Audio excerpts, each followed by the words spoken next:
and Mo. Deuce and Mo. Deuce and Mo. They tell you what they know. Do it for Deuce and Mo. Deuce and Mo. Hey.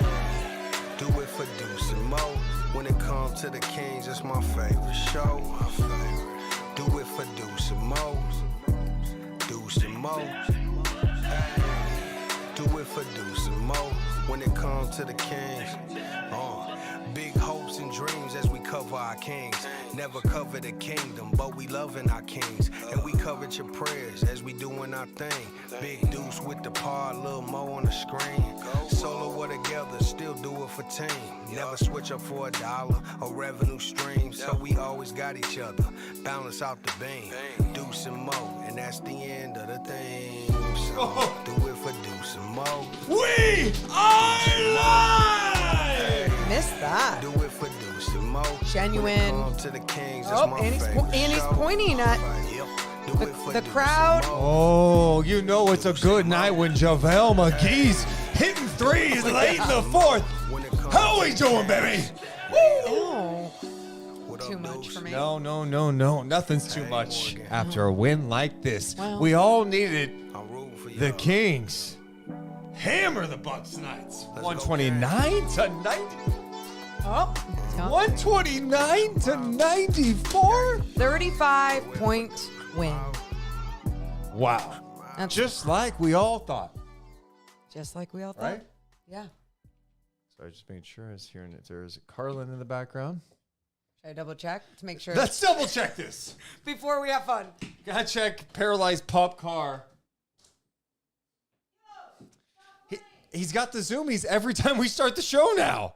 This paralyzed dog doesn't care that he doesn't have two working legs. He's going, I'm getting after it.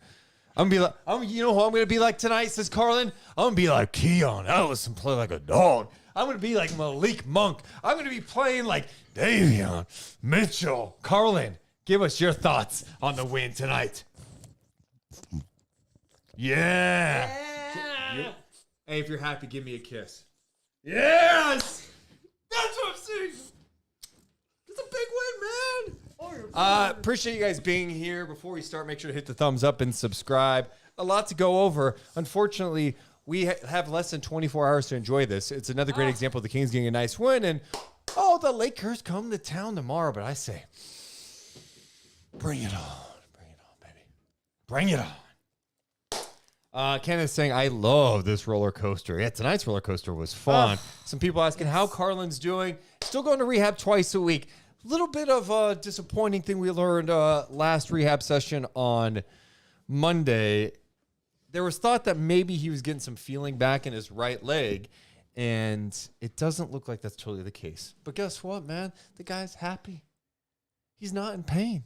We're going to keep going. Hey, success is not always linear. Proven tonight. Proven tonight. Proven tonight. And I know what the people want. What? I know what the people need. Oh, wow. Okay, everybody. Give me some fun! Fog the dog. Woo! The Kings beat the Bucks tonight. Yeah.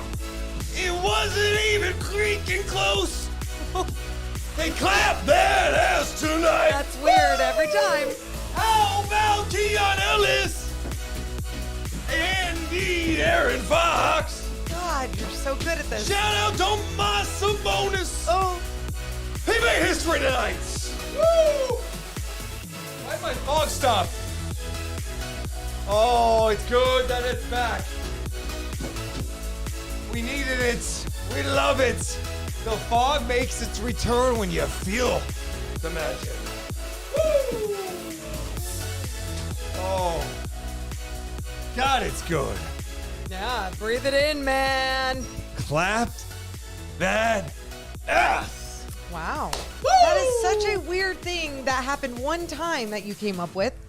And I don't know why you don't leave it there when you came up with it. Facts are the facts, man. Facts are the facts. Also, just a cliche thing to say. What a fun win tonight, huh? But what a fun win. What a fun win. Fog Deserved. Deserved. Oh, and for me, I'm going to hang on to this feeling. I'm going to hang on to this feeling because what I was feeling Sunday wasn't this. Actually, way worse and awful and opposite. And I'm like, I had people in the YouTube comments, one person today saying, I think Deuce is depressed. After watching one of our clips after the show, I'm like, I was just feeling it. All right, I was feeling it. I think we all were. Shout out to Geeky Nana for donating $5, saying, life is just a little sweeter after a Kings win. And shout out to JV Blackbird 10, who is a member for 13 consecutive months. Appreciate that. Appreciate everyone who's in the chat right now, hitting the thumbs up, subscribing, and voting in our poll question. We got a lot to break down. Kings on the first night of a back-to-back. Take care of business. They're now back to a season high 10 games above 500. Amazing. Love that.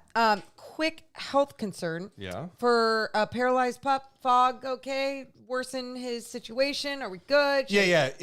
Fog is known for causing paralysis to stay forever. Okay. It's a new thing. What? Fog goes up, baby. He's cool down there. Does as you try and wipe the fog Nah, dude, he's good. Okay. He is good. We saw some Kings history tonight. Sabonis and Monk make some Kings history. Sabonis extending his double-double streak to 47 games. He has now passed Jerry Lucas for the longest single-season double-double streak in franchise history. And Malik Monk now has totaled 630 assists as a reserve with Sacramento. He's now passed Bobby Jackson for the most assists by a reserve in franchise history. Which, Deuce, I just realized you weren't able to actually hear this on the broadcast. Yeah. But when I said that to Mike Bibby, Mike said, there's no way Bobby Jackson didn't pass that much. And then he had Brad Miller, who ended up texting him at the half and said, yeah, there's no way Bobby didn't pass that much. So Will Z pulled up this stat and he goes, game played off the bench for the Sacramento Kings. Bobby Jackson, 319. Malik Monk, 140. Yeah. Monk got the record quick and confirms what Mike Bibby and Brad Miller said. Well, and it's so funny. Those two said it. De'Aaron Fox in the postgame was like, Bobby Jackson didn't pass. Everybody knows it. That's so great. So great. Man. Good bit. Good bit. Badass. It was a lot of fun. It was fun to be in the building tonight. A lot of good moments, including one by the Bucks at the end. It was just fun. Yeah. Yeah. It was just a fun vibe, fun atmosphere. Also, just something before we start. Yeah. Not going to make any more of this win than it is.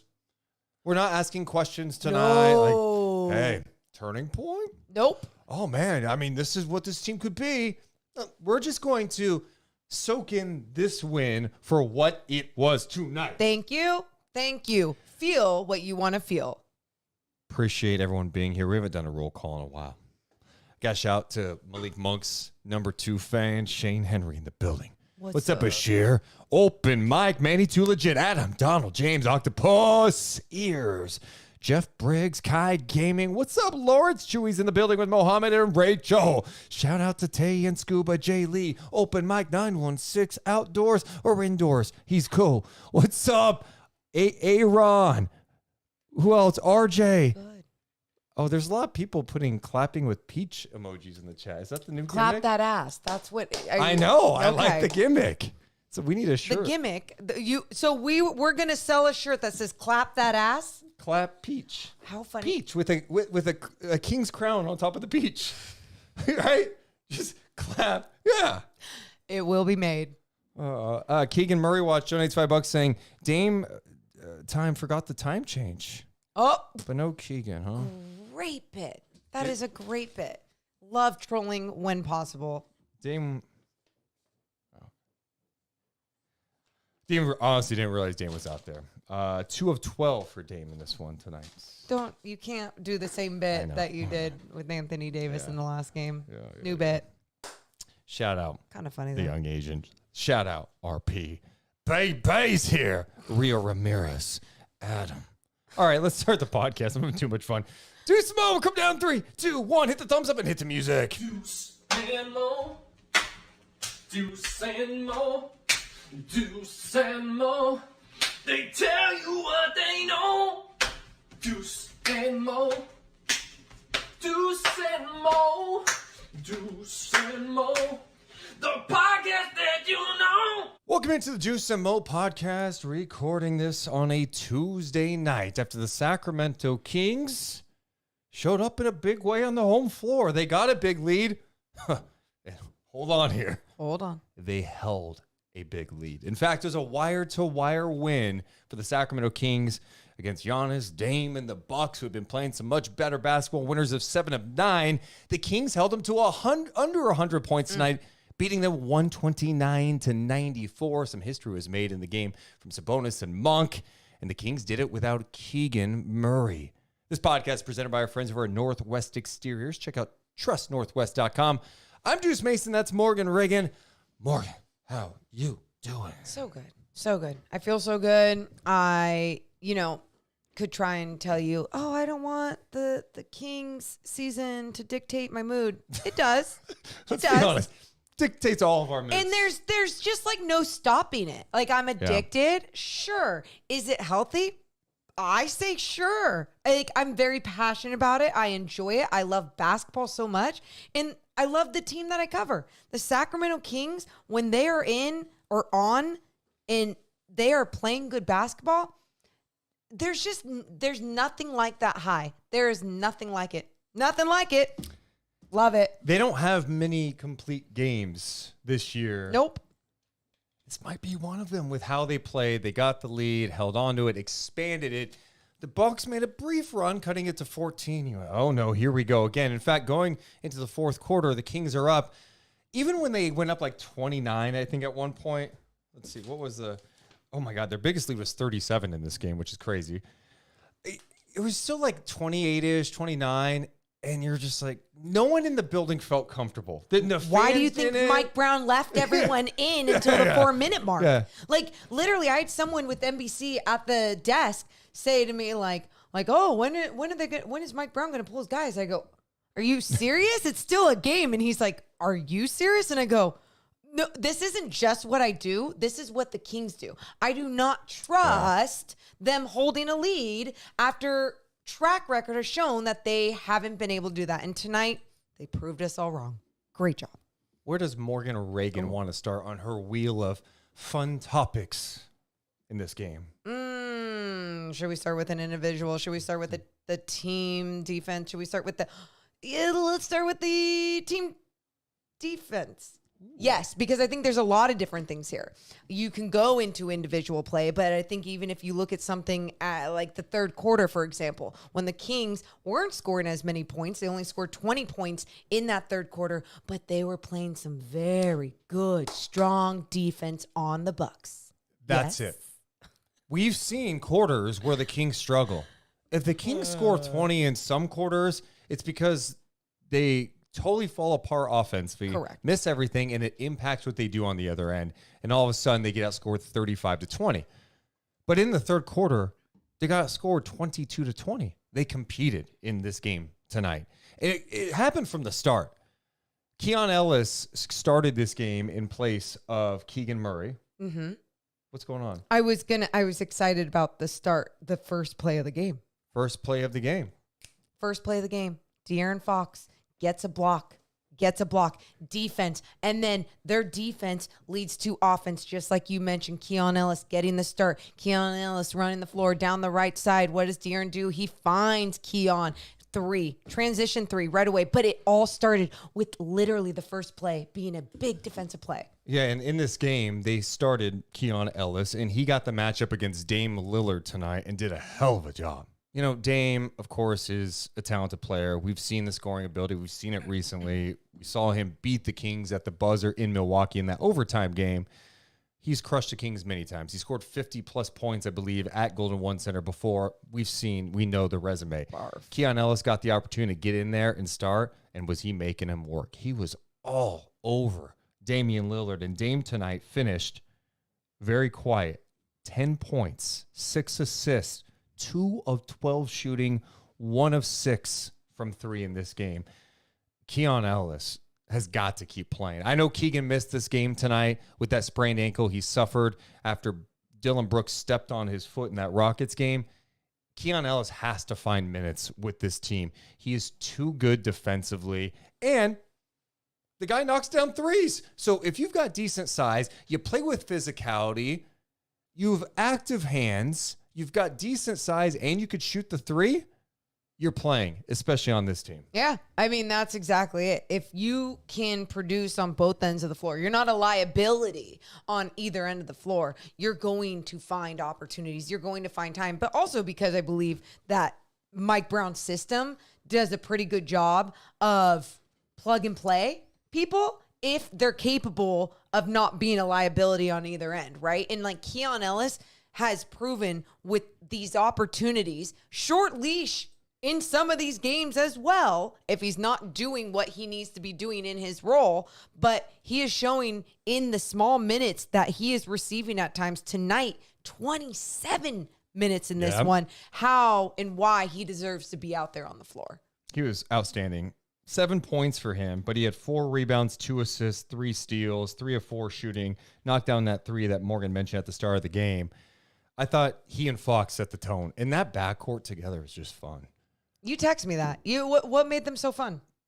The on-ball pressure. And I got to be honest, I feel like I know Fox is capable of doing it. We've seen him do it this year. He's a good defender. I think he kind of feeds off Keon a little bit. Ooh. And they both have speed. So when they get a stop, I mean, they get out and go. So I just thought those two together, those lambs, they've been throwing out some of those 3-guard lineups. I know it's not going to work against every team, but man, in stretches when you see Davion Mitchell with De'Aaron Fox and Keon Ellis, that's some pressure. Oh, yeah. And the way Davion's been shooting the ball in 2024, shooting at like a 43% clip from 3 and 44% on catch and shoot threes, you add in what Keon's been able to do and then De'Aaron's explosiveness, and they bring it defensively, I like it. Yeah. I like it. And I think sometimes, for some, if you look at certain matchups and you go, okay, what about the size advantage some of these other teams might have in certain matchups? It's understandable. But at the same time, these guys do a great job of digging, being active with their hands, and really just disrupting games, getting up in people, and still being able to move laterally and do all the other little things, hustle for loose balls, dive on the floor, all of it. And if Keon's going to get more minutes, someone else's minutes are going to have to dip. And I think it's probably going to be Huerter at this point. Keon played more minutes than Kevin Huerter in this one, 27-25 for Huerter. It's good to see Huerter knock down some threes. I felt like his threes helped the Kings. There are still moments defensively that he was going to get targeted. But this whole notion, you just don't play Kevin Huerter now. No. Here's the thing.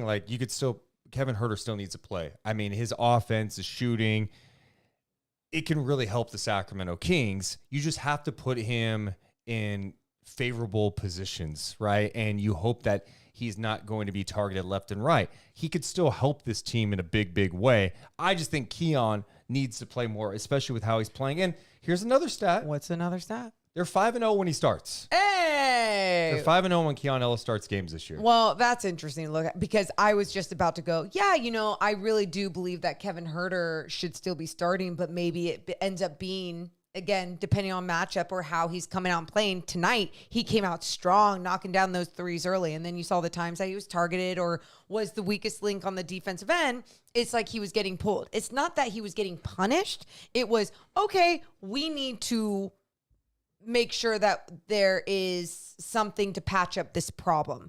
And they would find an answer with the way that they were rotating guys. And so I just think we're going to get to a place that maybe where it's like Kevin Huerter and even Harrison Barnes at times where you're just seeing that shorter leash. But when they come out hot like this is why they've been in the league for a little bit. And this is why you go, okay, you start these guys and then you start reeling back. I mean, that's, I don't know. I feel like we see a lot of teams around the NBA do that. HB and Huerter got up to really strong starts in this game. And it was crazy because Sacramento made 6 threes the whole game against the Houston Rockets. They couldn't make shit in that game, right? So gross. 6 threes. They matched that early in this game in the first quarter. In fact, at the end of the first quarter, Sacramento was 8 of 11 from downtown. They had 12 assists on 15 makes. Mike Brown talks a lot about spray threes. You hear it a lot. God, why do you mention that so much? He just has a great belief that, attacking the paint, spraying out to an open shooter, and sometimes that person making an extra pass, it could just lead to good things, and you're going to get good shots when the defense collapsed to maybe help on De'Aaron Fox or Malik Monk. And if you spray, guys are going to get good looks. He was noting before the game and yesterday at practice too that the last few games, Sacramento spray 3 numbers have dipped. And he said they only got like 11 against the Rockets. Tonight, they were 10 of 20 on spray threes, according to Mike Brown after the game. Whoa. Sacramento as a team shot overall 18 of 40 from beyond the arc. So, the shots were falling tonight for the Sacramento Kings, but it's about how they're getting them. Some nights you're going to miss them. But if you're going through the process the right way, attacking the defense, making them work and rotate, that could lead to good things. And you trust that with the shooting on this team, it's going to end up being a good night for you. And tonight, it was a really good night for the Kings in that regard. Look, their shots were falling, right? I mean, you're going to have those nights where you go, okay, well, so glad a lot of those were falling. But you're exactly right. A lot of those were falling because of the right reason. Because what was being done on the offensive end, they weren't taking the first shot, they were taking the best shot. Whether that was one extra dribble or one extra pass, swinging it around, attacking the paint one more time, remaining aggressive, getting into the paint. Even you look at points in the paint, they ended up with 54 points in the paint compared to the Bucks, 42 points in the paint. And they have Giannis Antetokounmpo, Dude. Yes. Thank you. Yes. It's like you truly, and that goes a lot to their defensive side of things too, but really looking at the Kings offense and like what you're saying, it's just a lot of good things were flowing for them on the offensive end. It wasn't just shot making. It was, like you said, how they were getting those shots. It was also because the defense, the ball pressure, deflections. They had 11 steals tonight, and I felt like the pace was really good for Sacramento. They got into their stuff. They were aggressive defensively. They're getting called for a lot of fouls too, and that's been a challenge for this team. Although some of these calls tonight, just bizarre. But who cares? Some I felt like for the most part, I loved the way that the officials were letting both teams play, and then some I'm like, yeah. Giannis shot 14 free throws tonight. The Kings as a team shot 16. And I thought Monk got fouled a lot without calls. I thought Fox, too. They got some later in the game, but early on they didn't get a lot. I just loved how they played defensively, and I love how they were attacked. They played with physicality tonight. So we mentioned what Keon Ellis was able to do, and I think he's showing, like, this guy can be an impactful player for you late in the year. Someone that had some stretches early, but then was out of the rotation. He's ready to go, and he's proving that he could be a winning player for you. It's not only winning the games, being 5-0 when he's a starter. It's him just impacting things when he gets in the game. It feels like the Kings are a better team when Keon Ellis is on the floor. And that's a huge credit to him for staying ready and being not pouting on the bench because he's not getting playing time. He's like, I'm going to go in there, be a pro, and do my thing. And understand his role. And when you have certain players on a roster truly understand their role, whether they're a hype man, whether they're a rotational player, whether they're a player that will be seeing some DMPs but get in there when they can.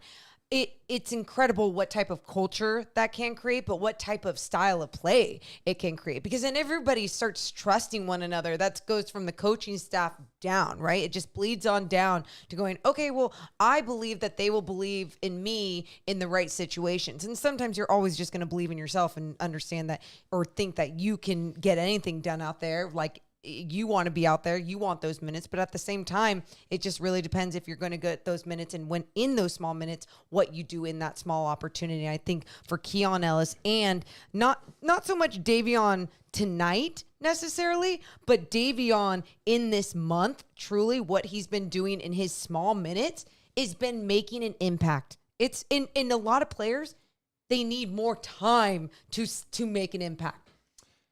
The other guy who's been impactful all year, and I just loved his approach tonight, was Malik Monk. Malik plays 28 minutes in this one, 25 points again for him, 5 assists, 5 rebounds. I thought he was really active defensively too. But more than that, he didn't give a shit that Brook Lopez was in the paint. No. And Lopez did get him once tonight. Mm-hmm. Once. But Malik went to the rim with authority. He didn't play scared. He wasn't adjusting his shot. He was going strong to the basket. I think there have been times we've seen the Kings when there is a rim protector in the middle, it makes you think twice. Or try to draw the foul, or try to No. make the shot Monk first. said, I'm going after this guy. And he got him a couple of times. The Kings got Lopez a couple of times. Sabonis jammed on his head twice tonight.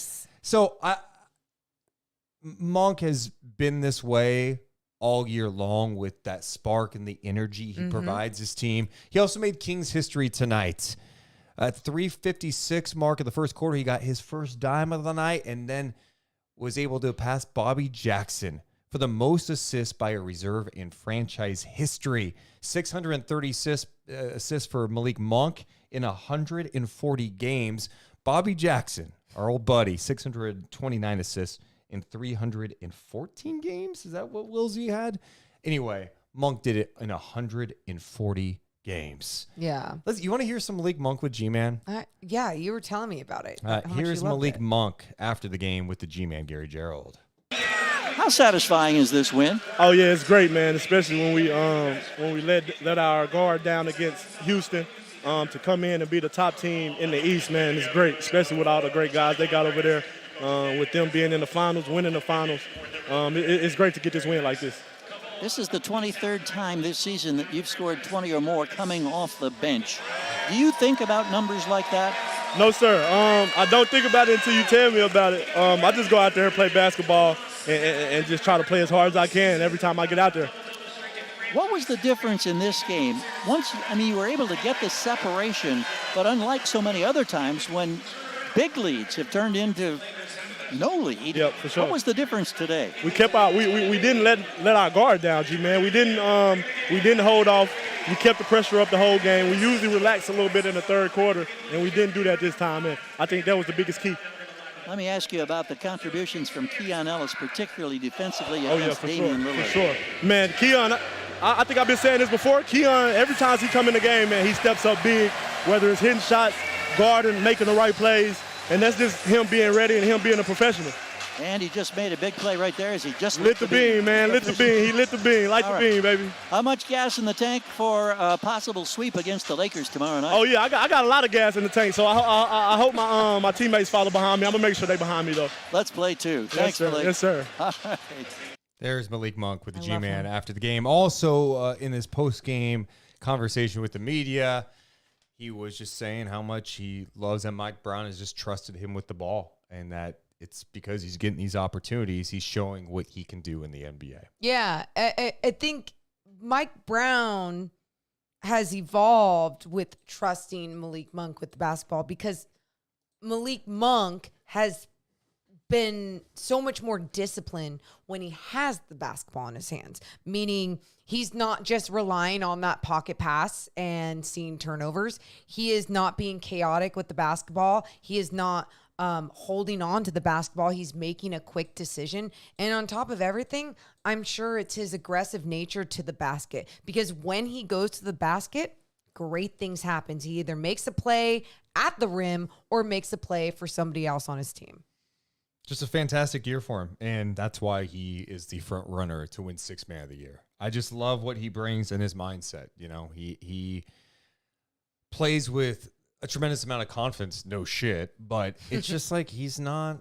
I think he gets fired up by these moments. You know, I think like there's certain things that bug him. Like a couple games ago, he was irritated with the fans booing him, and I know some fans are like, "Oh, come on, I pay money, I can boo." I hear both sides. Yeah. I understand it, but it's not that he doesn't respect the fans. He's just like, I want the positive energy. I'm going to go out there and do my thing. That's going to fuel me. Whatever fuels him, I don't give a shit. The guy just brings it, and he's essential to what they do.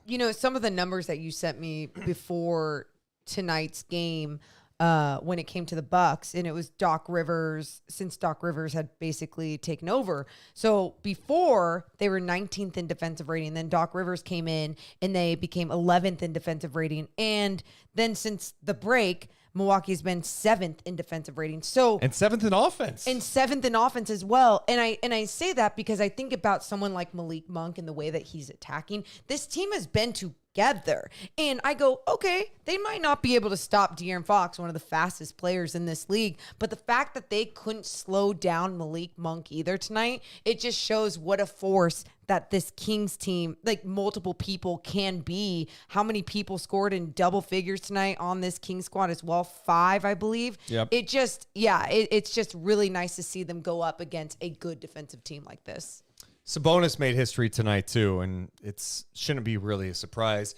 He extended his double-double streak to 47 consecutive games. He has now passed Jerry Lucas for the longest single-season double-double streak in franchise history. Insane. No big deal. And that was another guy who played tough tonight. 22 points for him, 11 rebounds, 8 assists, 10 of 14 shooting. He embraced the physicality. I mean, number one, going strong to the rim on Brook Lopez, not giving a shit. And by the way, Sabonis got dunked on too by Giannis. Yeah.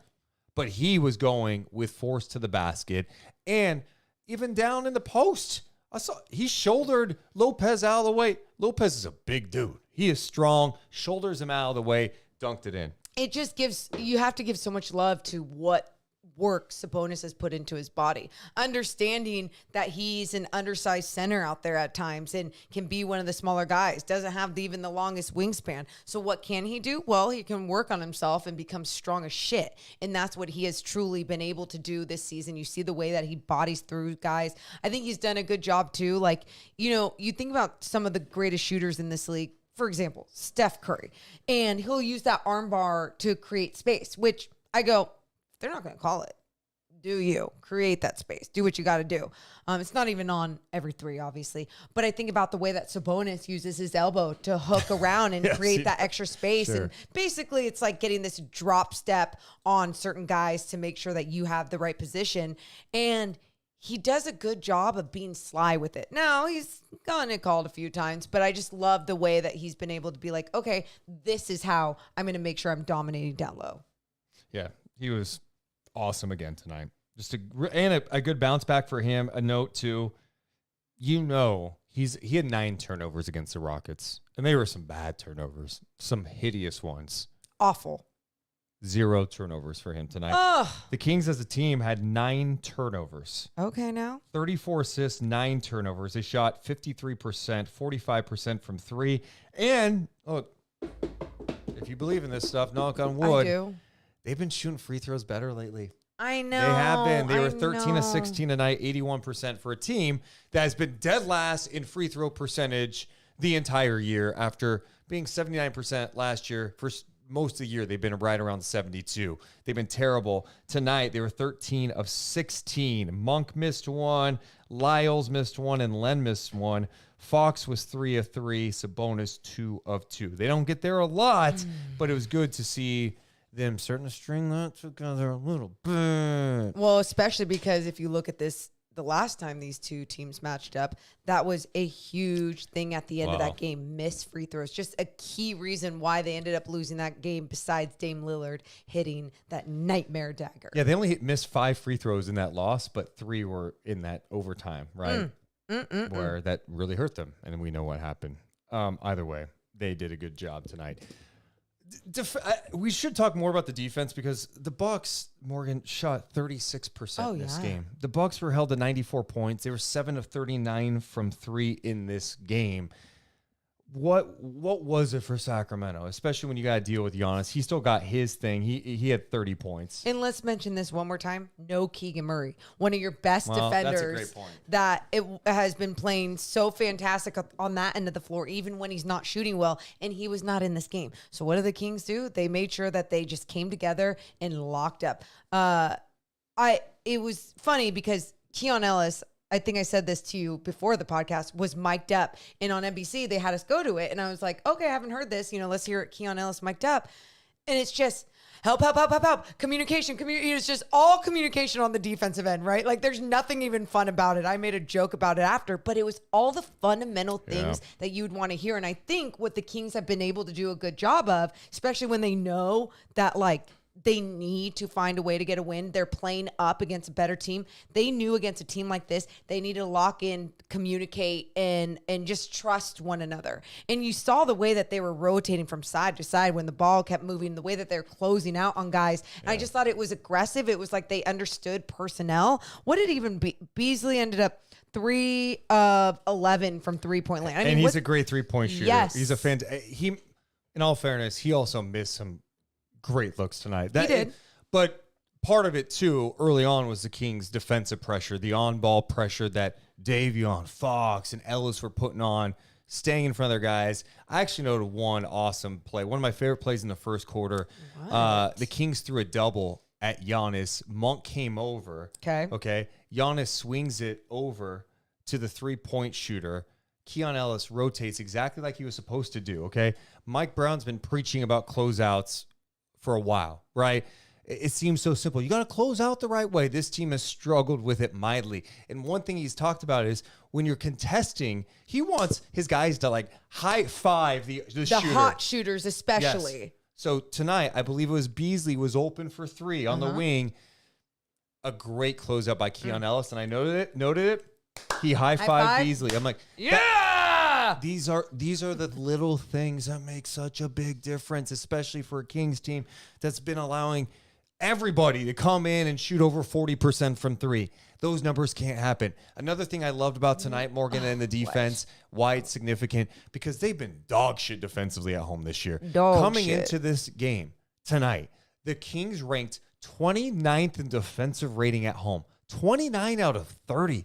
On the road, they've been hovering right around 10 to 13 in defensive rating on the road. So you've seen stretches where they're capable of it. You see when they're locked in, they haven't done it at home. And with all these home games coming up and some of these disappointing losses you've had at home to the Bulls and Rockets recently, even going back to the Pistons game, going back to the Hornets game, that can't happen. The defensive focus has to be there. This team's never going to be a lockdown defensive team with the personnel that they have. But I could tell you this, if they play with the engagement that they had tonight, they may not hold every team to 94 points, but I could tell you it's going to lead to them scoring 120 plus because they're getting stops, they're getting out in transition and pushing that. I mean, why else would they have such a good road defensive rating, right? Like they're capable of playing defense. They're capable. And tonight you saw it on the home floor. And this is what the home crowd deserves. And going back to what you were even saying about some of the closeouts, you know, Mike Brown at a practice one time, remember when he was breaking down closeouts for like 5 minutes?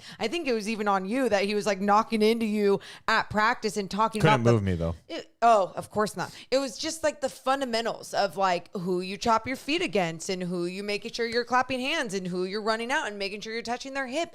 And it felt like they really seemed to understand that a little bit more tonight or something. I don't know what it was. Maybe it was just they were a little bit more aggressive, a little bit more locked in, but it was there. The fundamental things on the defensive end were happening tonight from the Sacramento Kings, whether it was moving laterally, on their closeouts, talking it up. Loved what we saw. Some great closeouts, and Bucks missed some shots too. And that's going to happen in the NBA. But the effort Sacramento was putting on, the pressure that they were putting on the Bucks was essential for them winning. Both things can be true. You can acknowledge like, hey man, the Bucks missed some good looks tonight. I actually know at the start of the third quarter that, you know, to me, that third quarter was going to be crucial. How were the Kings going to respond if they struggled? You know, no one's comfortable at the half when the Kings were, you know, played well in the first half. At the half, they were up 75 to 56. So you're up 19.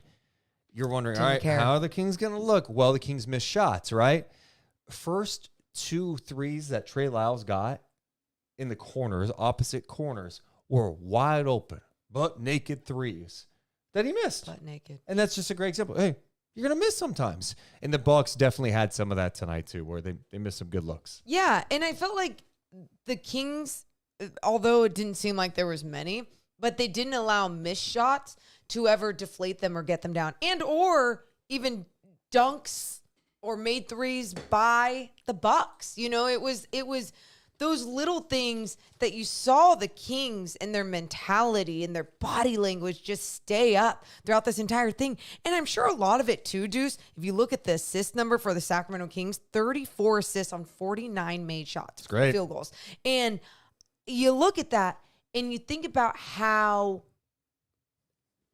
passing to one another, sharing the basketball can really help with the morale of a team, right?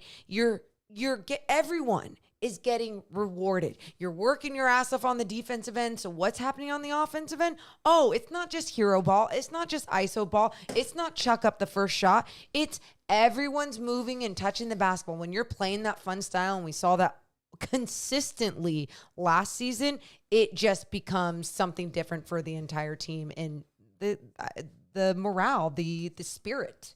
So we talked about we talked about Sabonis, obviously Keon Monk. Herter and HB had some strong moments offensively tonight. Harrison had 16 points, 6 rebounds, 2 assists. Herter had 11 and 5 rebounds. He also had 2 steals in the game tonight. De'Aaron I thought, was a really strong game after he was missing everything short last game. Even some of the good looks he had in the mid-range that you like him taking, everything was short. Why? I don't know. Maybe it was one of those games. But tonight, 29 points. He had 7 assists, 6 rebounds, 2 steals. He did on 11 of 17 shooting. He was 4 of 5 from 3. So last game, he took 9 3-point attempts. Tonight, 4 of 5 from 3. What jumped out to you about De'Aaron's game? We already talked about what he did defensively. Yeah, I think just the way that he was being aggressive. And when I say that, you think about what he was doing on the defensive end. I helped continue that aggressive nature for him in the way that he was attacking, in the way that he was pushing. He was vibing off some of his dunks. He was vibing on the way that he was getting to the paint, getting to his spot in the mid-range, whatever he needed to do. And he was efficient with it. He didn't, it didn't feel like he was forcing everything. Like, he finished with 7 assists, so he was also making sure to make the right move, to make someone else better, while also going, I need to be the aggressor in a game like this and make sure that I am here for my team, getting up enough shots. And here's what De'Aaron had to say after the win with Mike Bibby and our very own Morgan Reagan, everybody. Big win tonight. What's it going to take in these last 18 games to make a push for that playoff push? Continue to be consistent. I think, obviously, we scored 130 points, but if we didn't shoot the ball the way that we did and we hold a team to 94 points, you give yourselves a great chance to win. So if we can be as consistent as possible defensively, I think we'll put ourselves in a great position. Yeah. I think that's, especially since the All-Star break, they've been top 5 in offensive rating since the break. Mm-hmm. Their defense has fallen off. Not that they were some great defensive team before, but since the break, they're in the bottom half of the NBA, bottom 4 in the NBA. So hopefully tonight's like a good step forward for this group, but we have to see it too. Step forward. We have to see it. But I thought I just like De'Aaron's balance tonight. Cool. You took some threes. Yes. You attacked. You got the mid-range. That was the other thing. It was. Yeah. Even if he had missed the threes that he had taken, he took 5. And if he was missing, but then said, okay, I'm going to make sure I'm changing it up and attacking, I just felt like he was ready to attack. He didn't care who was in the middle, just like Malik Monk. It's like nobody cared who was in the middle. And that no fear mentality has got to always be there, because at times it feels like no one can stop them in this league, but especially these guards on the Milwaukee Bucks, they were struggling. No Chris Middleton, if you want to say they were shorthanded. Sure. They were. Chris Middleton did not play in this game. Yeah, but Dame and Malik Beasley can't guard. They can't, especially 2 explosive guards like Fox and Monk. So, fair enough. One thing we have failed to mention. What? This is the first time the Kings have beaten the Bucks since 2016. Coming into tonight, they had lost 15 consecutive games. Their last win came at Sleep Train Arena in a game DeMarcus Cousins did not play. Oh, Rudy Gay led the charge. Giannis was just 21 years old at the time. So De'Aaron Fox got his first career win against the Milwaukee Bucks. Congratulations. Isn't that insane? The first time the Kings have beaten the Bucks at Golden One Center. I mean, it's pretty insane. There were 8-year-olds who had never seen the Kings beat the Bucks. Wow. And they were probably like, Mommy, are we ever going to see the Kings beat the Bucks? One day, kid, one day. Great reenactment. Thank you. Mommy, I didn't have a good kid's voice. You don't have a good kid's voice. Mommy, why is Mom? Hey, Mom? Hey, Mom? Oh, this is like It's me, Jimmy. Yeah, Jimmy, what the shit you need? Shut up, kid. Daddy Deuce keeps saying that the Kings need to clap the Bucks. When are the Kings gonna clap that ass? Mom? Such a like you Oh, remind you me started of like, it! You remind me of like Chucky. You're just creepy kid. Creepy. Just like man. Mommy, mom. Mommy. Ew. The Kings are 37-27 with the loss. The Bucks, who are number 2 in the East, by the way, coming in tonight 42-24.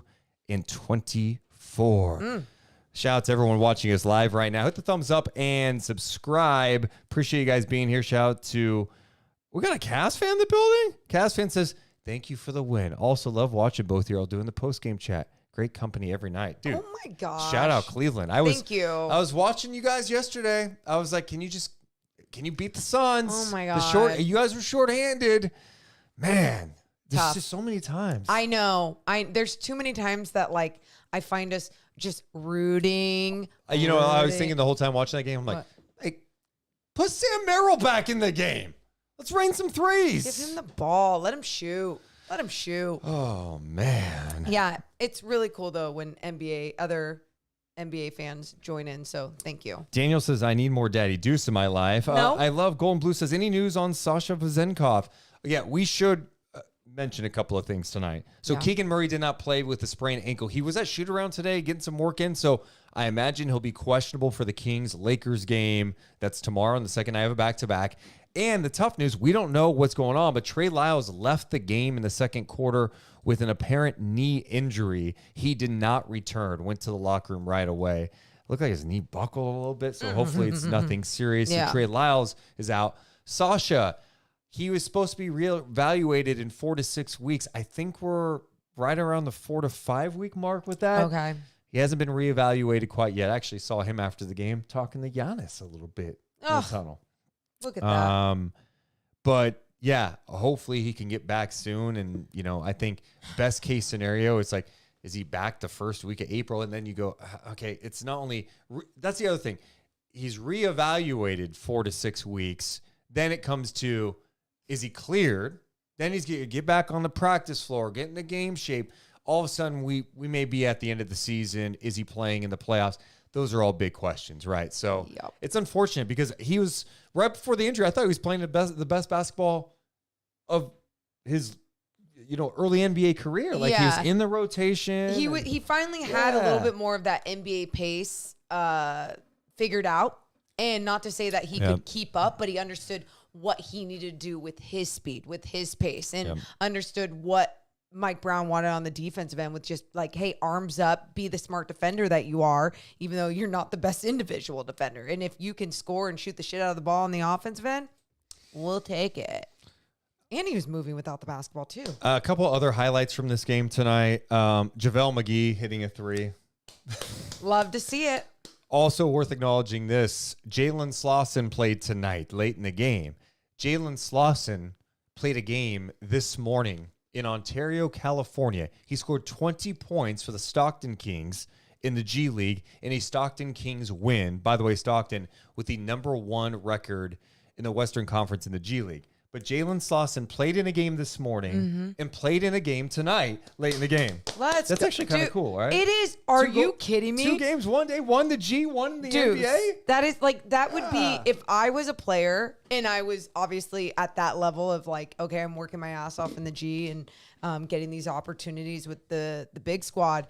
That would be my goal. I know the closest thing before that we saw was Mason Jones in that night that they were in Minnesota. They flew in, got in at like 1:30 a.m. Played a G League game the next day. Played the we're next talking about day. the same day. Well, technically, but yeah. No, we're talking about the same day. Okay. So I thought that was a pretty cool Very moment. cool. And then Andre Jackson tonight of the Bucks. It's not often that you see an arena explode. By the way, he's on the road because of a dunk that happened. Not only did he explode, but for those who did not see it,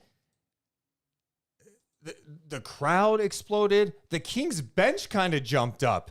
Our guy Worldwide Wob put out the Kings bench reaction. I'm going to just play this, make sure it's muted. Put this out on social. And for those who missed it, Andre Jackson late in this game flew out of nowhere with a putback jam.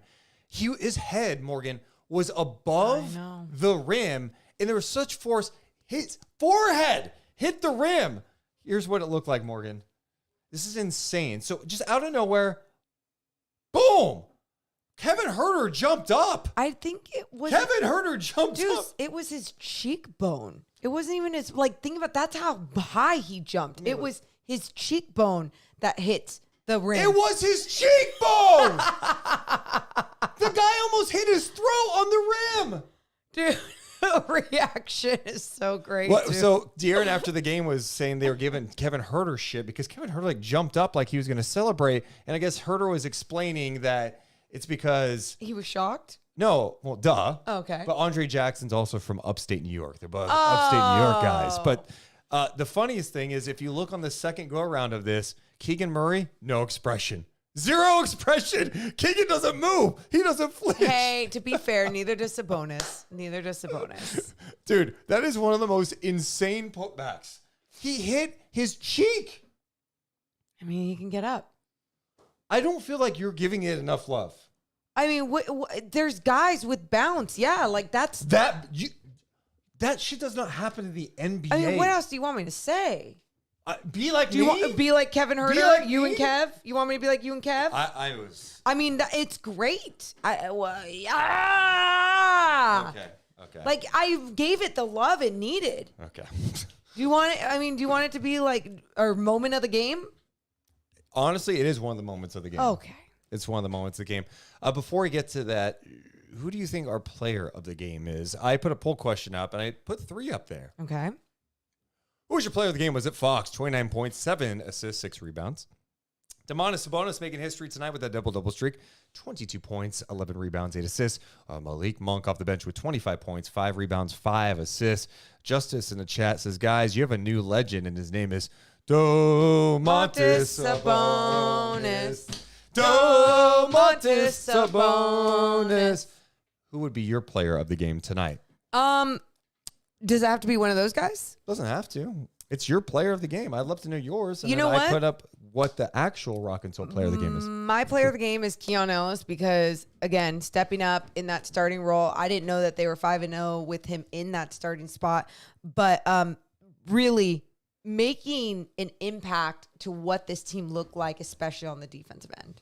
Let's see here. Rock and Soul player of the game.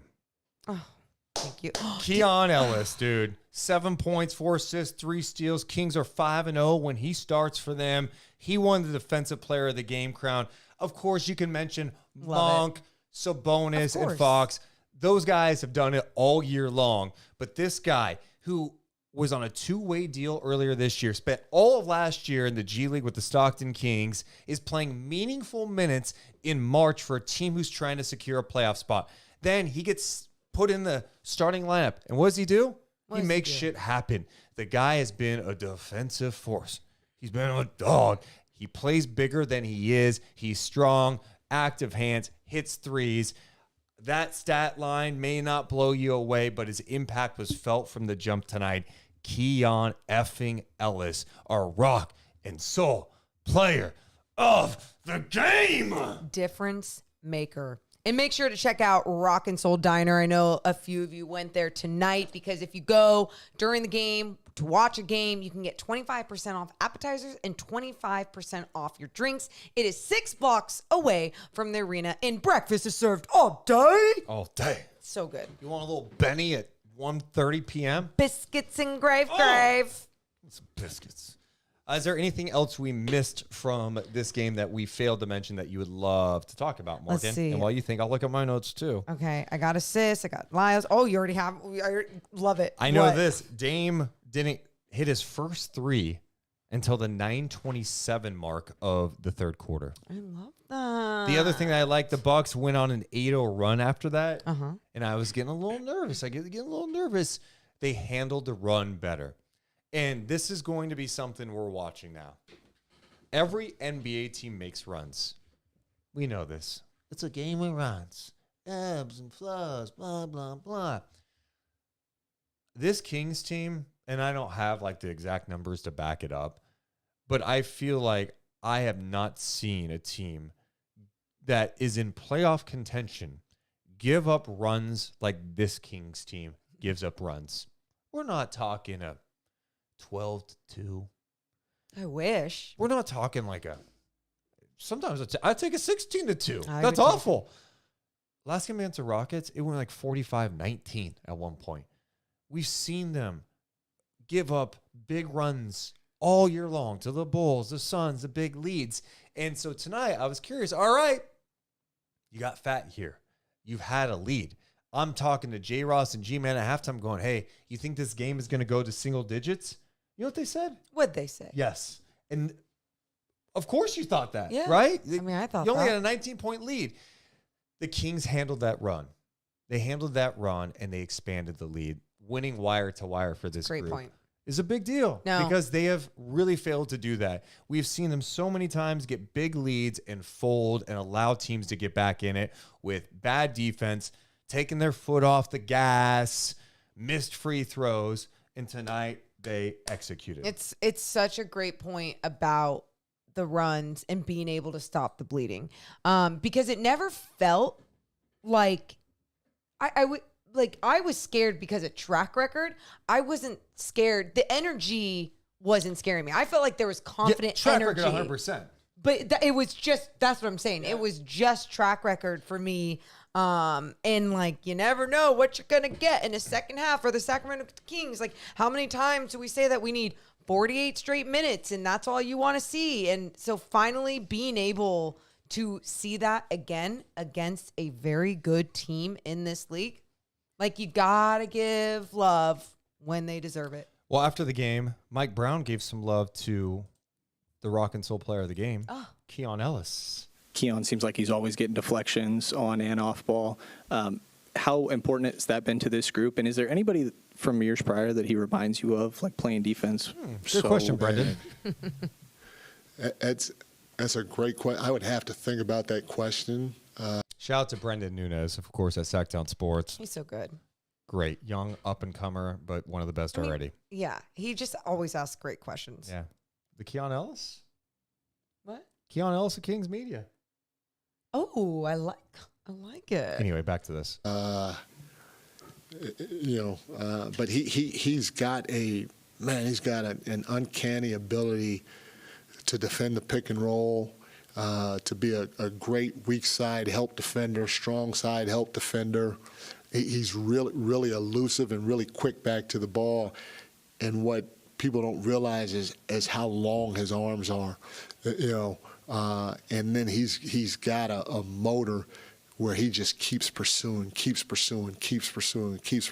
you need to have that relentless attitude if you want to be a great defender or an elite defender, and he definitely has it. And I know there's probably somebody that out there that I've been around that's been like him. Not many guys though, but he has a chance to be a special defender. You're talking about a young man that was on a two-way last year. I don't think he got drafted. He's on a two-way last year, and I said this before.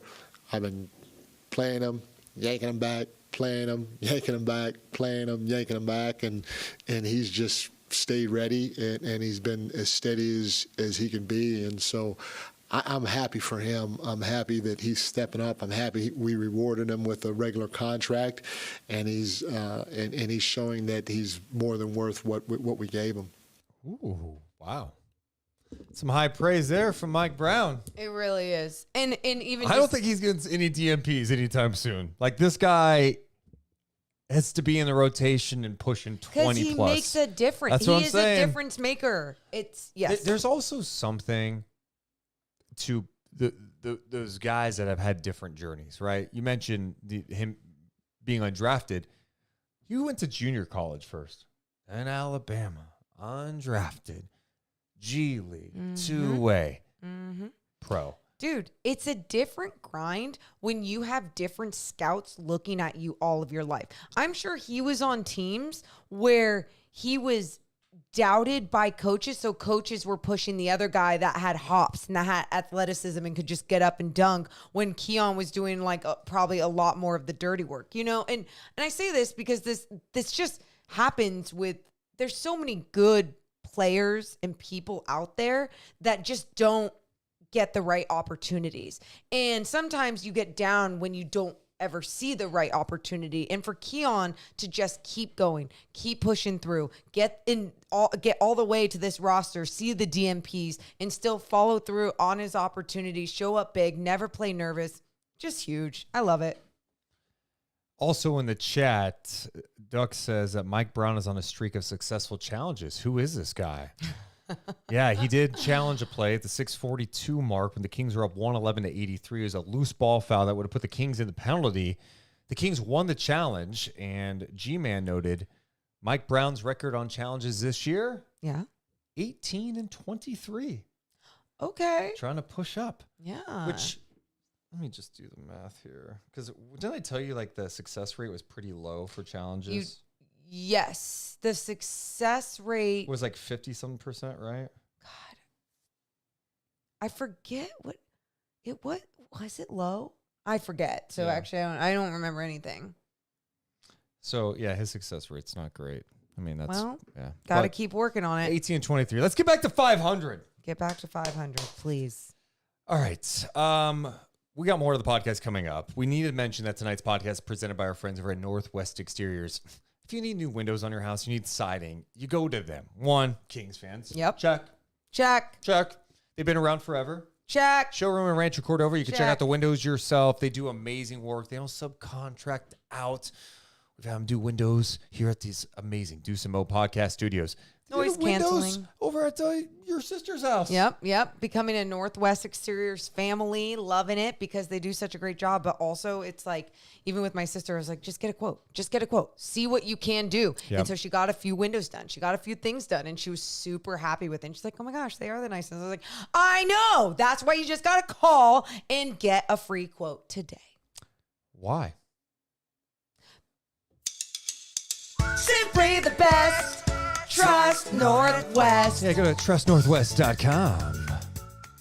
I threw you that, huh? And I hit it. You did all right. I fucking hit that so good. Here's a tough one for you tonight. What? Maybe for the chat, too. What do you guys think should be the Sharif Jewelers moment of the night? The Sharif Jewelers moment of the game. Okay. Do I get to say mine? I would love yours. We should also note, too, that we saw that Keon Ellis got the Defensive Player of the Game crown. Yes. You know Sharif Jewelers made that crown that the Kings use? I did know that. Oh, take a look at that. Deepak crown, crafted, customized by Sharif Jewelers, a local presence in this community forever. If you are looking for jewelry, watches, maybe you're trying to propose soon, or you need stuff repaired, you need to go to Sharif Jewelers. Or maybe you want your own crown being made. That'd be dope. I mean, they do everything. They do a whole bunch of custom stuff. They do so many things. Make sure to check out Sharif Jewelers. My Sharif Jewelers moment of the game, could it be the Domas slam? And even though he slammed a jamma twice. I'm sorry, what did you just say? There's a G Leaguer. There's a G League. People have said slam a jamma for a long time, but you're talking about the old Agua Caliente Clippers announcer who said slam a jamma. Slam a jamma! Well, you're thinking Sabonis jam on Lopez? Well, he did it twice, so I'm like, which one? All right, let's read some of the people in the chat. A couple people mentioning a JaVale McGee 3. That's a pretty funny one. Oh, pretty funny one. That's it. Fox steal on Giannis in the jam. He had the steal and the breakaway dunk. That was pretty sweet. Dude, what about the block in the beginning of the game by De'Aaron that led to the transition 3 for Keon? I mean, it set the tone. Alex in the chat says, what about Andre Jackson's dunk? I mean, you said you were going to put that. That's a good one. That's a really good one. That the Fox block did feel like it kind of set the tone of what the night was going to be. Active defense, From Keon hitting a 3. Yeah. I mean, it was like the definition, the identity of what this game was for the Kings. That's what opened the game. Yep. I mean, and we'll know. We're also going to note JaVale McGee hit a 3. There we go. There we go. Let's see. There you go. So Well, is that fair? Someone said lens block. Yeah, Giannis is such a freak, by the way, and he gets every call. It's just incredible. But I thought they were letting them be physical on him at first. Who was it in transition who was trying to I think Keon Ellis was had his back toward Giannis in transition. Okay, I think it was him. Giannis lowers his shoulder into him. Not only they call a foul, it was a shooting foul. I'm like, what is Keon Ellis supposed to do? There's a train coming, a high speed train. Very high speed. Not like one of those trains in Sacramento. You're like, is it really going that fast? I can make it. We're talking about a bullet train. Still shouldn't cross, just FYI. Please don't take that advice. And what's Keon supposed to do? We call a foul. Yeah. Look, Insane. I thought, Insane. I know you and I mentioned this in the beginning of the game. I felt like the refs went away from this, but in the beginning of the game, they were letting both teams play, and I loved it. It was so great. People were getting mauled down low, and I was like, yes, do it. Keep up the physicality. I don't want anyone to get hurt, but I love that style of play when you can just go at one another. At times, it's going to alter a move, a shot. People are going to get frustrated, but it just creates this atmosphere of something else, just a different style of basketball that I love. James says that was Len that Giannis did too. No, I think he did it to Len too. I mean, that's what he does. I mean, he lowers his shoulder like a football player. He's just a freak. I mean, it's so tough. He had some nasty dunks too. I thought the Kings did as good a job as you could with him, dealing with him, right? Because, in the pick and roll game, if you're coming up, where's the help? I mean, it's really tough. Len's got to try to recover at times on some of those plays. Yeah, it's a really tough matchup for Sabonis and Len. But I actually like that they put bigs on him. I know in past years, I remember last year they had Harrison Barnes on Giannis. It just wasn't fair. And I was surprised at times too, because I thought Bobby Portis did a good job of stopping the bleeding at times, getting little baseline jumpers, getting into the paint, getting something. And I was like, is Bobby Portis going to be the Kings killer tonight? I thought Doc should have played him more. He came in instantly, and Sabonis was defending him. Yep. And I thought that was trouble. It was. Because he could stretch the floor just enough where Sabonis was like, do I come out on this? Do I stay back? And he's got the speed to get by Sabonis. And he's tough enough to take contact and finish inside. Yeah, no, that was problematic. I felt like the first time it really worked. The second time, Portis missed some shots, but he still got some good looks. I was really surprised they didn't go back to that. Yeah. But, yeah. On the night, by the way, talking about the free throws, Milwaukee shot 35. The Kings shot 16 in the game. Thought Mike Brown was going to bust out the laptop again. That would have been funny. That would have been really funny if he did that. No, it was, the officiating went a different direction toward whatever point in that game. But like I said, I like the way it started. Next up for the Sacramento Kings, by the way, they take on the LA Lakers at Golden One Center. Second night of a back-to-back. The Lakers, as of right now, are listing LeBron James as questionable for the game.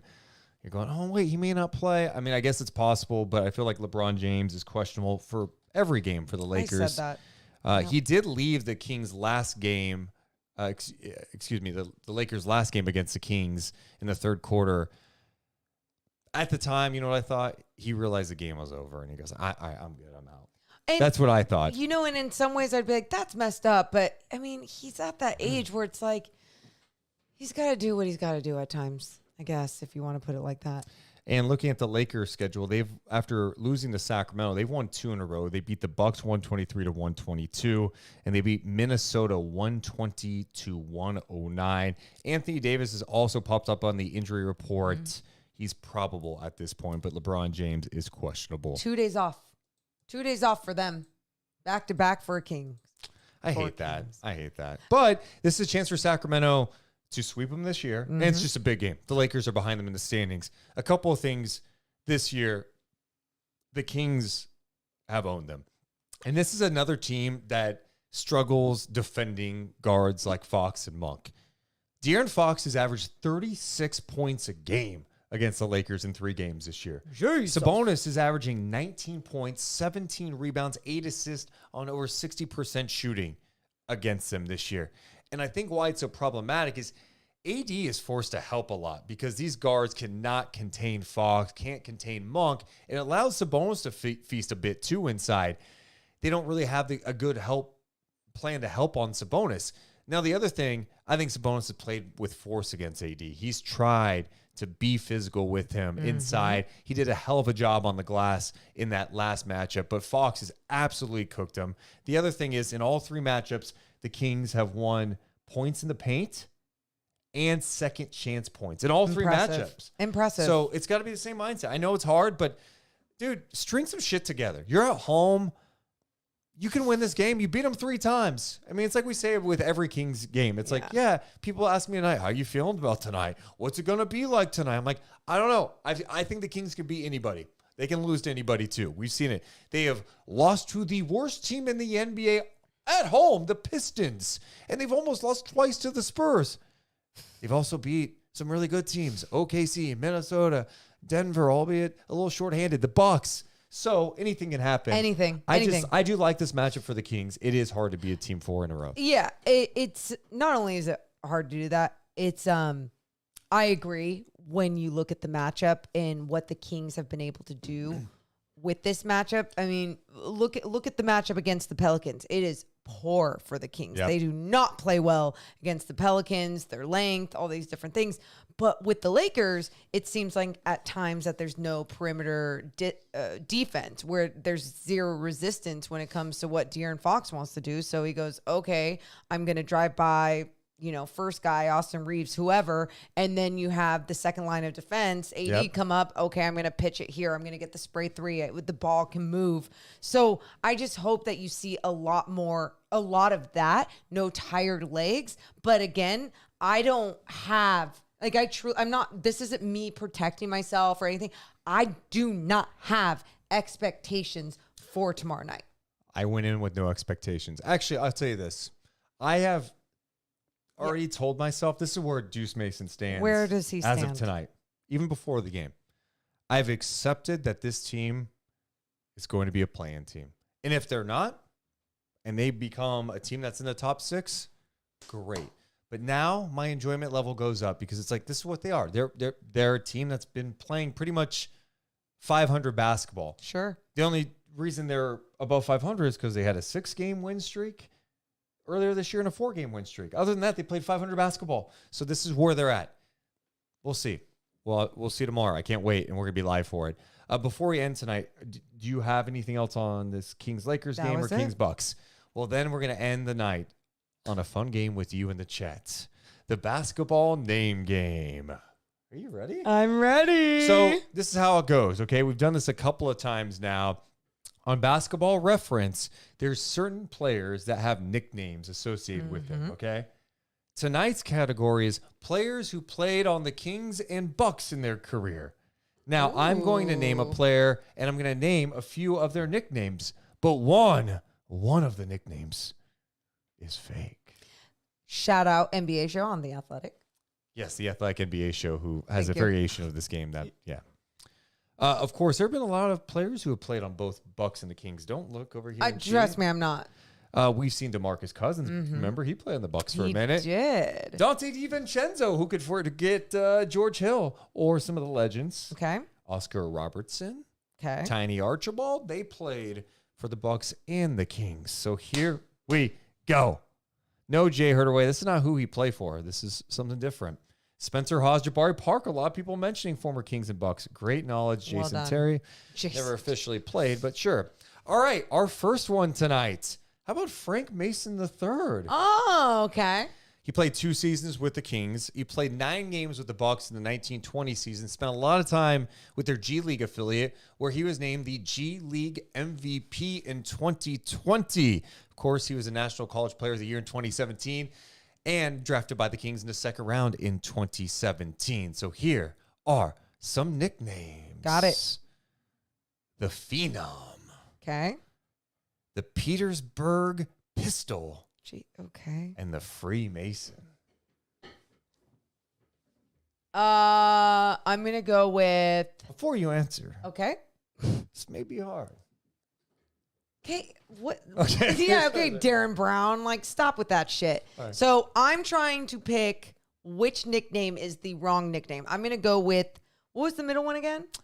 The pistol. The Petersburg Pistol. I'm going to go with, there's something tricky here. I'm going to go with the Phenom one. What was that? The Phenom? The Phenom, yeah. The Phenom. What was it? The Phenom, like the Undertaker. The Phenom. Yeah. Okay. You think that one's the fake one? I think that one's the fake nickname. People in the chat, Phenom's fake. Okay. I love Freemason. I didn't even say it right. Well, let me just read an excerpt here. Okay. This is from a piece that was done right after he left Kansas. He says, I was a natural, so some guys who watched me on the playground outside our house started calling me the Phenom. I'm not talking about AAU coaches or scouts. I'm talking about gangsters, drug dealers, and some of the seedier dudes who hung around Pin Oaks. Really? My family did everything they could to shield me from that element of projects. I got to admit, though, I liked the nickname. In fact, he talked about being in elementary school. When I entered the gym, someone would announce over the loudspeaker, here comes Frank, the Phenom Mason. But I wanted people from outside Petersburg to know my name, too. You mentioned Petersburg. That was a fake one. Damn it! Yeah. The Petersburg Pistol was fake. Also, there was an additional fake one in this one, the Freemasons. There were two fake. One That's was bullshit. correct. That's unfair. You can't do, because then I'm like bound. Well, and of course I picked the one. Whatever. Next. I don't care. Next. Whatever. All right, the next one. How about John Brockman? He played one season with the Kings in the 2009-10 campaign after spending his college career at the University of Washington. He spent 2 years, believe it or not, with the Milwaukee Bucks. Okay. Here are the nicknames. Brock and Roll Express, the Farmer, or the Brockness Monster. Oh, I think it's the Brockness Monster. Is the real one? Is or the fake one. Wait, I'm sorry. We need, are there two fakes in every single one now? Is that how you did it? I'm going to say this right now. There are two fake ones in this one. They're all fake. I'm going to go with the Brockness Monster. It's fake. Yeah. Wow. Morgan Reagan. Jerry Reynolds came up with the nickname Brockness Monster when he played here. I thought you absolutely knew that one. Well, that was a famous Brockness Monster was a famous one. You know what's funny? It sounded so familiar that I'm like, did Deuce use this as a nickname the other day in a show or in whatever show that we did? And so then I was just thinking you're using it again, but obviously not. I came up with Brock and Roll Express off It's the so famous tag ridiculous. team, of course, was in WCW all over the world, the Rock and Roll Express. And I mentioned the Farmer. You know why? Because John Brockman is actually a farmer now. Wait, I found but that out that's today. not a nickname? It's not a nickname. The nickname is the Brockness Monster. Yeah, I remember that now. Also worth noting that Deuce Mason is blocked on Twitter by John Brockman. Why? So during the whole Jesus, there's a real reason. Oh, yeah. So when the Kings were potentially moving to Seattle, he was very vocal about, hey, I can't wait for the Kings to go to Seattle. And I was like, I don't know. I went at him a couple times on Twitter because I'm like, dude, you played here. Like, you don't need to be campaigning for it, you ass. You should have called him the farmer. And he blocked me. The farmer bitch. He is a farmer now. Morgan used to be on 1140 when Brockness was playing there. She was not. Oh, it wasn't? 2009, 2010. No, Morgan was like in 2012. LA. What were you doing in 2009? I was in LA. LA, trying to be an entertainment reporter, huh? 2012. Well, it's trying to do it all. All right, next one. How about Drew Gooden? Drew Gooden, for those who maybe don't remember, played one game with the Kings in the 2008-9 season. He was acquired via trade. The Kings bought him out the next game. He went to San Antonio after that. He had 12 points, 13 rebounds in his only game with the Kings before he was bought out and joining the Spurs. He also played 3 seasons with the Milwaukee Bucks. Here are the nicknames. I'm going to tell you only one is fake. Okay. Good and Plenty. Drew Gooden. Good and Plenty. Spin on the candy, you know? Yeah. The Big Ducktail. Yoo-hoo. And The Truth. Question. Yeah. Should I know this one? No. Okay. No, this one I'm I like, didn't know. I didn't know. I didn't know these. Good and Plenty. the truth, or the big ducktail? I'm going to go with the truth because that shouldn't be his nickname.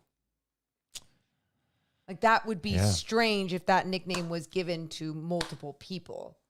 So, oh, come on. The fake one is the big ducktail. The big ducktail I came up with because remember he had that ducktail patch on the back of his head? No, at one I don't point? remember it. I'm going to show it to you. Please. Drew Gooden had the ducktail patch, and there is some controversy about, and here's the ducktail patch.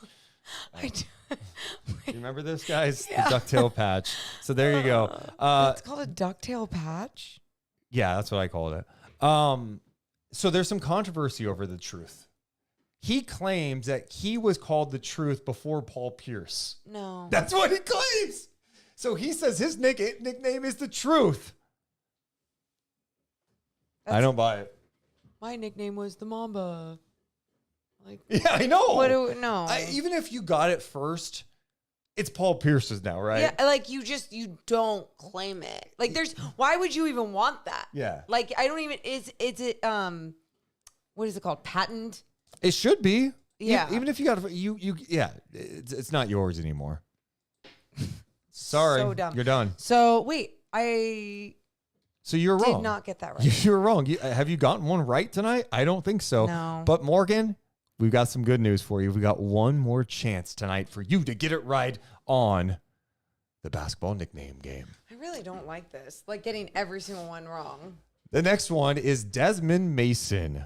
Oh, another Mason. Yeah. Kings have had a few Masons play for them.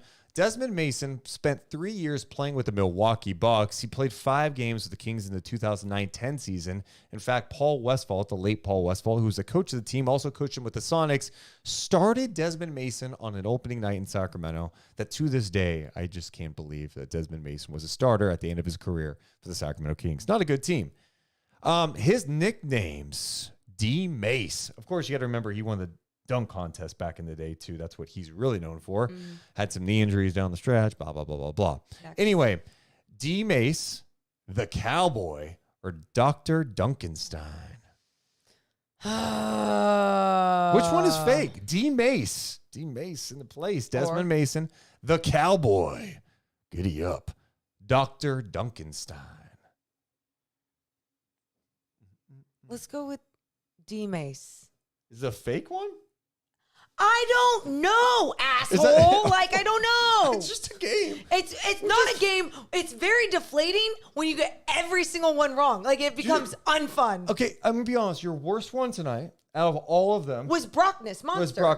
Absolutely. But I thought you were messing with me even on that one. Okay. Like, this is so, and now in the first one, you totally screwed up on because you gave 2 lies. I didn't screw up. It was just a mind game. People guessing in the chat that Cowboy's wrong. If you want some help, a couple people mentioning Dr. Duncanstein. So D-Mace is probably a nickname, everybody? Like what? How does anyone remember nicknames? D-Mace, Deuce Mace. I mean, I remember like the prime ones. Morgan, just to be clear, no one remembers these nicknames. There's no one watching it or listening to this. They're going, everyone feels Mason. Like they know it. No, Morgan, I'm going to say 92% of the population. Hector, just call me Morgan Barkley. You have to. This is hard. No one knew Drew Gooden's nickname or Frank Mason. And I already forget it, too. Goodenson or something? What was it? Good and Plenty and The Truth. The fake one was Big Ducktail for the Ducktail Patch. Yeah. Give her a freebie. No. I know. I don't. So here we go. This is the final one, Morgan. Desmond Mason's nickname. So the reason why I'm going to change it is because I feel like you are padding to like force me to change it. Be like, it's okay. You got this. So how about the Cowboy? The Cowboy or Cowboy? It's the Cowboy. So okay. D-Mace, the Cowboy, or Dr. Duncanstein. So I'm going to go with the Cowboy. Or I should just pick each one. No, you just need to pick one. The Cowboy! The Cowboy. Well, let's go over some of these. Well, D-Mace was definitely a nickname. D-Mace was one of his nicknames. Desmond would elevate above everybody, and back in the day, Sonics announcer Kevin Calabro, who now is the voice of the Blazers, would yell, "The Cowboy!" Probably because he played his college ball at Oklahoma State, the Oklahoma State Cowboys. Dr. Duncanstein was actually someone's nickname. It was Darrell Griffith, who played with the Utah Jazz from 1980 to 1991. So of course, it was Morgan someone Reagan else's nickname. Goes 0 for 4 on the Basketballl Nickname Game. I'm good at this. So good. I'm clever, huh? You know what? No, the thing is, you're a mind effer, and that is where I'm the puppet master. Daddy Deuce is here, baby. All creepy. And I feel a little deflated now that I lost every single one.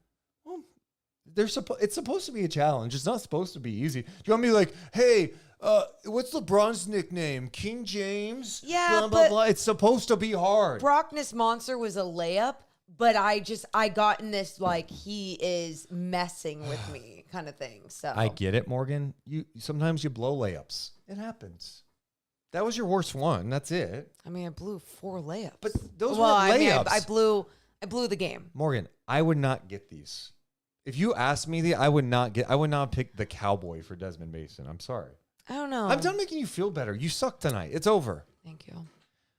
That's a fun way to end the pod tonight. Appreciate you guys participating too in the chat. You guys have been a lot of fun. On the way out, make sure to hit the thumbs up and subscribe. And maybe Morgan Reagan has a game for me tomorrow. Maybe we bring back an old classic. What's the old classic? Who he played for, where Morgan names a player and I name every single team that player played on. Or name the teams and I'll name the player.